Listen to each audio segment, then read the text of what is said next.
नमस्कार दोस्तों, बहुत बहुत स्वागत है आपका अपने channel incredible study with RP में। और जैसा कि आपको पता है, हम लोग एंशियंट हिस्ट्री के टॉपिक्स पर डिस्कशन कर रहे हैं और कई सारे वीडियोस मैं अपलोड कर चुका हूँ एंशियंट हिस्ट्री से रिलेटेड। अगर आपने वो नहीं देखे तो जाकर आप देख सकते हैं। आज हम लोग जो है बात करेंगे चेदी राजवंश के बारे में, चेदी डायनेस्टी के बारे में बात करेंगे। ठीक है, तो अगर आप चेदी डायनेस्टी से संबंधित चीज़ें जानना चाहते हैं तो इस वीडियो को पूरा देखिएगा। तो चलिए बिना टाइम वेस्ट किए हुए स्टार्ट करते हैं। जैसा कि आपको पता है, जो चेदी राजवंश था दोस्तों, जिसका जो टाइम पीरियड सबसे मोस्ट इम्पोर्टेंट होता है किसी चीज़ को जानने के लिए, कि हम उसके पहले टाइम पीरियड के बारे में जान लें।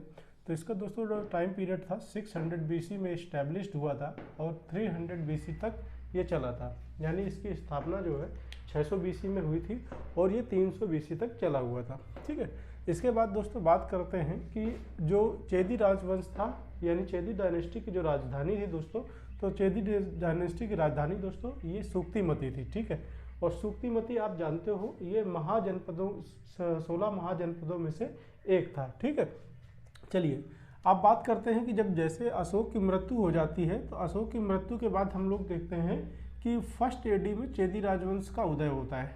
ठीक है, चेदी राजवंश के उदय कहाँ पर होता है दोस्तों? तो वो कलिंग पर उदय होता है इसका। ठीक है, कलिंग में। और ये इसका जो प्रमाण मिलता है हमें हाथी गुम्फा अभिलेख में से मिलता है। ठीक है, हाथी गुम्फा अभिलेख कहाँ का है दोस्तों? तो ये उड़ीसा का है, उड़ीसा में भुवनेश्वर का है। ठीक है, तो हाथी गुफा अभिलेख कहाँ है? तो भुवनेश्वर उड़ीसा से हमें ये साक्ष्य मिलता है कि जो है फर्स्ट AD में चेदी राजवंश का उदय हुआ था कलिंग में। ठीक है, इसके बाद दोस्तों सबसे मोस्ट इम्पॉर्टेंट चीज़ अगर हमें कोई समझ में आती है कि इसका जो सबसे प्रतापी शासक था दोस्तों, तो वो प्रतापी शासक खारवेल था। आपसे क्वेश्चन यहाँ पे पूछा जाता है कि हाथी गुम्फा अभिलेख निम्न में से किससे रिलेटेड है? तो आपको 4 ऑप्शन दे देगा, उसमें से कई सारे ऑप्शन में से एक होगा कि खारवेल। तो आप ये याद रखिएगा कि हाथी गुम्फा अभिलेख जो है वो खारवेल से संबंधित है। ठीक है, चलिए एक चीज़ और खारवेल के बारे में जान लीजिए कि खारवेल जो है दोस्तों ये जैन धर्म को बहुत ज़्यादा मानता था, कि जैन रिलीजन को फॉलो करता था। ठीक है, और जैन मुनियों के लिए इसने क्या किया था कि उदयगिरी पहाड़ी में गुफा का निर्माण कराया था। ठीक है, यानी खारवेल कोई किस धर्म को मानता था? तो खारवेल दोस्तों जैन धर्म को मानता था। ठीक है, और जैन धर्म को मानने की वजह से इसने क्या किया था कि जो जैन मुनि थे उनके लिए उदयगिरी पहाड़ी में जो है दोस्तों गुफा का निर्माण कराया था इन्होंने। ठीक है, ये पॉइंट आपको क्लियर हो गया। चलिए अब इसके आगे बात करते हैं कि भारत के जो है यवन राज्य यानी इंडो ग्रीक किंगडम्स के बारे में हम लोग जानकारी करेंगे। और इसका दोस्तों जो टाइम पीरियड हम लोग देखते हैं, टाइम पीरियड आप देखेंगे कि 200 BC से 10 AD तक का जो टाइम पीरियड है वो आपको इंडो ग्रीक किंगडम्स के टाइम पीरियड के अंतर्गत आता है। इसमें आपको भारत के यवन राज्यों के बारे में हमें पढ़ना होगा 200 BC से 10 AD के बीच में। हम लोग यहाँ पर बहुत ज़्यादा डीप पे नहीं जाएंगे, सिर्फ और सिर्फ इम्पोर्टेंट पॉइंट्स पर डिस्कशन करेंगे, ज़्यादा समय नहीं वेस्ट करेंगे। चलिए, हाँ ये क्वेश्चन आपको पूछा जाता है, क्रोनोलॉजी पूछी जाती है, यानी कि क्रम पूछा जाता है कि सबसे पहले कौन से आए थे। तो सबसे पहले आपको ध्यान रखना है कि हिंद यूनानी आए थे, दूसरे में शक आए थे, तीसरे में दोस्तों पहलव आए थे और चौथे में कुषाण आए थे। तो याद रखिएगा, इसको आप याद रखने के लिए मैंने इनका क्या किया है, सबका पहला वर्ड ले लिया है।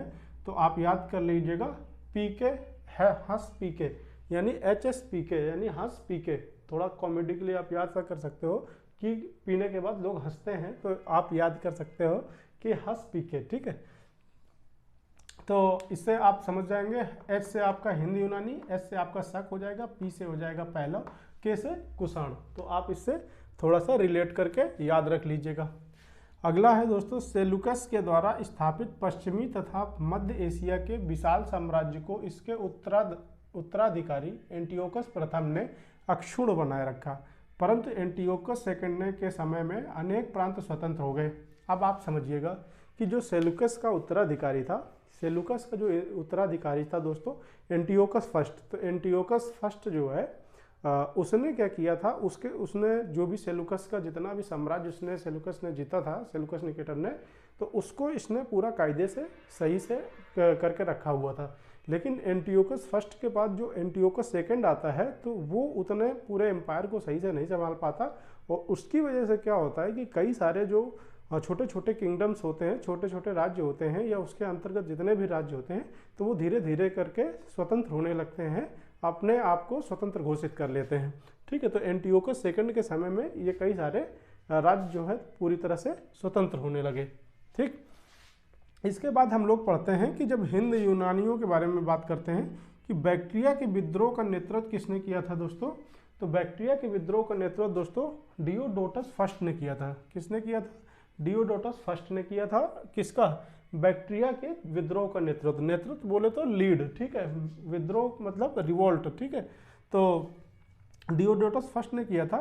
और इसके बाद आप देखेंगे डियोडोटस के बाद जो है कंटिन्यूसली अगर आपसे पूछा जाता है कि किसने किसने रूल किया, ठीक है, तो उसके बाद आता है नाम डियोडोटस सेकंड, यूथिडेमस, ड्रेमेटियस, मिनांडर, यूक्रेटाइडस, एंटीऑलक्रीड्स, हर्मिक्स। ठीक है, तो बहुत ज़्यादा इंपॉर्टेंट नहीं है, आप थोड़ा सा दिमाग में रख लीजिएगा। डियोडोटस फर्स्ट हो गया, डियोडोटस फर्स्ट के बाद डियोडोटस सेकंड, और लास्ट में हर्मिक्स आएगा। तो अगर क्रोनोलॉजिकल ऑर्डर में भी अरेंज करने को आता है तो आप इजीली अरेंज कर सकते हो। ठीक है, भारत पर जो है दोस्तों सर्वप्रथम आक्रमण ड्रेमेटियस बैक्ट्रिया ने किया। तो भारत में सबसे पहले किस इंडो ग्रीक ने आक्रमण किया? तो ड्रेमेटियस ने किया था दोस्तों।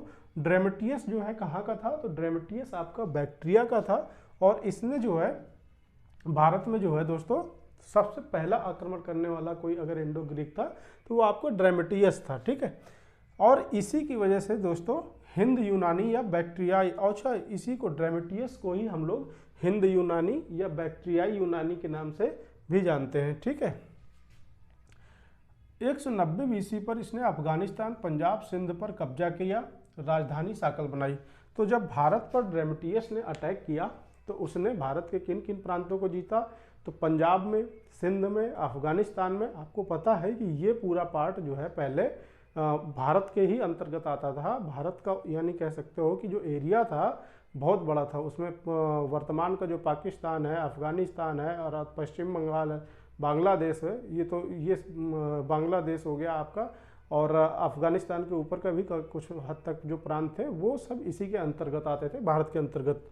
तो जब इसने ड्रेमेटियस ने अटैक किया तो उसने क्या किया? पंजाब का प्रांत हो गया, सिंध हो गया, और आपका पाकिस्तान हो गया, अफगानिस्तान हो गया, इन प्रांतों पर उसने ड्रेमेटियस फर्स्ट ने कब्जा कर लिया, और उसने क्या किया? राजधानी अपनी दोस्तों साकल बना दी। ठीक, अब इन्हीं में से आप एक देखते हो कि बैक्ट्रिया में जो जिन्होंने विद्रोह किया था दोस्तों, तो उसमें एक नाम आता है मिनांडर का। ठीक है, मिनांडर के बारे में जानेंगे कि जो मिनांडर था दोस्तों, मिनांडर सबसे ज़्यादा अगर कोई प्रसिद्ध हुआ, फेमस हुआ, विख्यात हुआ तो वो था दोस्तों मिनांडर। ठीक है, मिनांडर ने क्या किया था? 165 से 145 बीसी तक रूल किया था, और इसकी जो है राजधानी इसने साकल बनाई थी।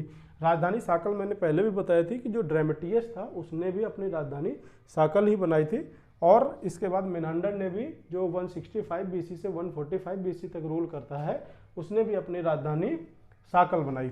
ठीक है, साकल उस समय दोस्तों एक तरह से शिक्षा का प्रमुख केंद्र था, पूरा एजुकेशनल हब था उस समय दोस्तों साकल।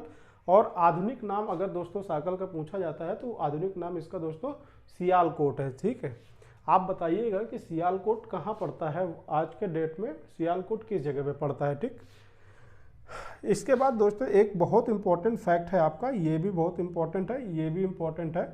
साकल के बारे में आपसे टू द पॉइंट क्वेश्चन पूछा जा सकता है कि साकल क्या था, तो उस समय अगर ऑप्शन में है कि ये शिक्षा का एक प्रमुख केंद्र हुआ करता था या इंडो ग्रीक्स की कैपिटल थी, और एक दो और ऑप्शन दे देता है तो आप इससे एलिमिनेट कर सकते हो कि हाँ ये वाकई में इंडो ग्रीक की कैपिटल थी। और साथ ही साथ आपको इस चीज़ को भी ध्यान रखना पड़ेगा कि ये एक उस समय एजुकेशनल हब हुआ करता था, यानी शिक्षा का प्रमुख केंद्र हुआ करता था। इसके बाद दोस्तों यहाँ पे देखते हैं मिनांडर ने नागसेन से बौद्ध शिक्षा ली। तो मिनांडर को थोड़ा बौद्ध धर्म में रुचि थी, तो उसने क्या किया कि बौद्ध धर्म की शिक्षा के लिए नागसेन का दूसरा नाम दोस्तों नागार्जुन भी है, और इन्होंने दोस्तों नागार्जुन से शिक्षा ली, और इन्होंने एक किताब की जो रचना हुई तो उस किताब का नाम था मिलिंद पन्नोम। मिलिंद पन्नोम का मतलब ये है कि उसमें मिलिंद ने प्रश्न पूछे थे और बौद्ध धर्म के जो प्रवर्तक थे यानी फॉलोवर थे, जो बौद्ध धर्म के एजुकेटर जो थे, उन्होंने क्या किया था कि इनको शिक्षा दी थी मिनांडर को। और मिलिंद ने जो भी प्रश्न पूछे थे तो इन्होंने क्या किया था कि सारे प्रश्नों को सही से जवाब दिया था, ताकि मिनांडर को बौद्ध धर्म से संबंधित सारी जानकारी प्राप्त हो सके। तो चलिए आगे देखते हैं। तो मिनांडर ने नागसेन से बौद्ध शिक्षा ली। अन्य नाम नागार्जुन, तो नागसेन का ही दूसरा नाम नागार्जुन था दोस्तों। किताब दोस्तों मैंने बता दी मिलिंद पन्नो था। अब मिलिंद पन्नो में मतलब क्या है कि मिलिंद के प्रश्न, यानी इसमें मिलिंद प्रश्न पूछते हैं और दूसरा आंसर जो देते हैं बौद्ध धर्म के एजुकेटर जो होते हैं नागसेन, वो इनके रिप्लाई करते हैं सारी चीज़ों को। ठीक है, अगला दोस्तों पॉइंट है सिक्कों पर स्पष्ट राजाओं के नाम सोने के सिक्के सर्वप्रथम जारी किए। यानी एक चीज़ आप देखिएगा, जो इंडो ग्रीक थे, इंडो ग्रीक में क्या था कि इनको सोने के सिक्के सर्वप्रथम तो इन्होंने ही जारी किए थे। लेकिन एक चीज़ जो सबसे क्लियर हमें समझ में आती है आज के टाइम पे, जो भी हमें एविडेंसेस मिले हुए हैं, तो उन एविडेंसेस के आधार पर हमें ये समझ में आता है कि इन्होंने जो है इनके टाइम पे जो भी रूलर हुआ करते थे, जैसे मिनांडर थे, ड्रेमेटियस सेकंड थे, ठीक है, और भी अन्य जो भी राजा हुए थे उस समय, तो उन लोगों ने क्या किया था, जो भी कॉइन्स चलाए थे तो कॉइन्स में स्पष्ट तौर पर ये राजाओं का नाम लिख देते थे, जिससे आज के टाइम पे हमको ये सारी चीज़ें समझने में काफ़ी आसानी रहती है कि कौन सा सिक्का किस राजा के समय के था। तो उससे इतिहास जो है थोड़ा सा हिस्ट्री अपनी और अच्छे से मजबूत होती है, क्योंकि जैसा कि आप जानते हो एंशियंट हिस्ट्री में जो डेट्स हैं कहीं पर भी पूरी तरह से कोई ये नहीं कह सकता कि यही डेट पक्की है। ठीक है, कुछ हद तक समझ में आती है, अप्रॉक्सीमेट पता चलता है, लेकिन यहाँ पे जो इंडो ग्रीक्स रूलर जो थे इन्होंने प्रॉपर सिक्कों पर अपना नाम दर्ज कराया था, जिसकी वजह से हम इनको समझ सकते हैं कि ये इतिहास की एक अच्छी जानकारी हमको वहाँ से प्राप्त होती है, क्योंकि पूरा सही से जब हमें सिक्कों में किसी का नाम लिखा हुआ मिल जाएगा तो हम समझ जाएंगे, और उसमें टाइम पीरियड अगर दिया होगा तो उस समय की हिस्ट्री को कंस्ट्रक्ट करने में आज के समय में उसको अंदर अपने आप में समझने के लिए काफ़ी ज़्यादा अच्छा रहता है। ठीक है, इसके बाद दोस्तों बात करते हैं, और इस चीज़ को भी ध्यान दीजिएगा कि सोने के सिक्के सबसे पहले किसने चलाए थे। तो सोने के सिक्के अगर कोई चलाने वाला था सबसे पहले, तो वो आपके इंडो ग्रीक्स यानी हिंद यवन ही थे। इन्होंने सबसे पहले सोने के सिक्के चलाए थे भारत में। और इसके पहले हमने देखा था कि जो सातवाहन वंश में चांदी के सिक्के हमने देखे थे, और साथ में साथ हमने कांसे के सिक्के देखे थे, और इसमें बाद हमने लेड के सिक्के देखे थे, शीशे के सिक्के देखे थे। और सबसे ज़्यादा अगर शीशे के सिक्के आपसे पूछता है कोई कि सबसे पहले शीशे के सिक्के सर्वाधिक मात्रा में सबसे ज़्यादा मैक्सिमम अमाउंट पे किसने चालू कराए थे, तो वो तो दोस्तों सातवाहना। ठीक है, सातवाहन वंश के जो राजा थे तो उन्होंने सबसे ज़्यादा शीशे के सिक्के चालू कराए थे, और इंडो ग्रीक्स ने जो है सोने के सिक्के सर्वाधिक मात्रा में चालू किए थे। ठीक है, चलिए आई थिंक आपको समझ में आ गया होगा। इसके बाद पश्चिमोत्तर सीमा प्रांत में यूनान की प्राचीन कला चलाई, हेलेनिस्टिक आर्ट, एग्जाम्पल गांधार कला। अब आप इस चीज़ को समझ लीजिएगा, पश्चिमोत्तर सीमा प्रांत, मैं आपको यहाँ पे थोड़ा मैप भी मैंने इसीलिए किया है। पश्चिमोत्तर प्रांत का मतलब क्या हुआ, ये आपका नॉर्थ हो गया, और इधर साइड आपका ये ईस्ट हो जाएगा, इधर वेस्ट हो जाएगा, और इधर आपका साउथ हो जाएगा। तो ये देखो नॉर्थ और ये वेस्ट, यानी ये आपका पश्चिम और ये उत्तर, तो इससे बन गया क्या आपका पश्चिमोत्तर, यानी ये नॉर्थ वेस्ट वाले पार्ट की बात कर रहे हैं हम लोग।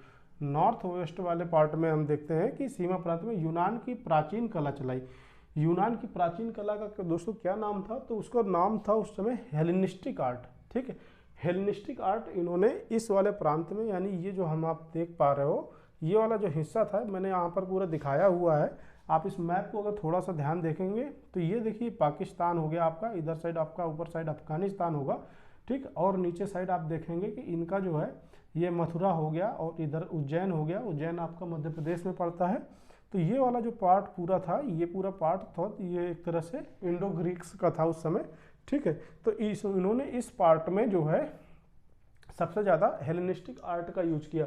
तो हेलेनिस्टिक आर्ट यूज करने से, और इसका सबसे बेस्ट एग्जांपल मिलता है आज के समय में हम लोग गांधार कला पढ़ते हैं। 3 तरह की शैलियाँ पढ़ते हैं ना हम लोग, गांधार शैली पढ़ते हैं, और नागर शैली पढ़ते हैं, द्रविड़ शैली थी। तो द्रविड़ शैली आपकी मेनली दक्षिण भारत में हुई थी, चालू हुई थी।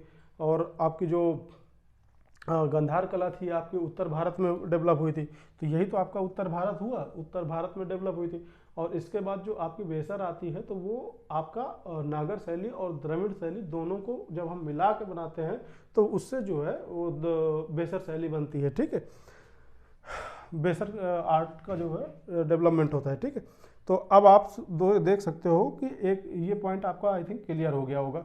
इसमें थोड़ा सा आप नीचे देखोगे तो नीचे साइड पांड्यास थे दोस्तों, और इधर साइड चोलास थे, और सातवाहन जो है आपके इधर साइड सातवाहन रहते थे, और इधर आपका सुंगर डेंसिटी थी। उससे ज़्यादा कोई मतलब नहीं, आप इंडो ग्रीक का समझ लीजिए। ठीक है, पर्दे का प्रचलन सर्वप्रथम इन्होंने किया था दोस्तों। पर्दे का प्रचलन मतलब आप समझ सकते हो, जैसे आजकल मान लीजिए कैमरा ही आया है तो फिल्में जो बनती हैं तो फिल्म में पर्दा होता है। तो ये पर्दा का जो विकास किया था सबसे पहले वो आपके इंडो ग्रीक्स ने ही किया था। ठीक है, तो ये पॉइंट इंपॉर्टेंट है, पर्दे का विकास किसने किया था, तो इंडो ग्रीक्स ने ही किया था। और इसको ये पर्दे का जो अन्य नाम है इसको हम लोग यवनिका भी बोलते हैं।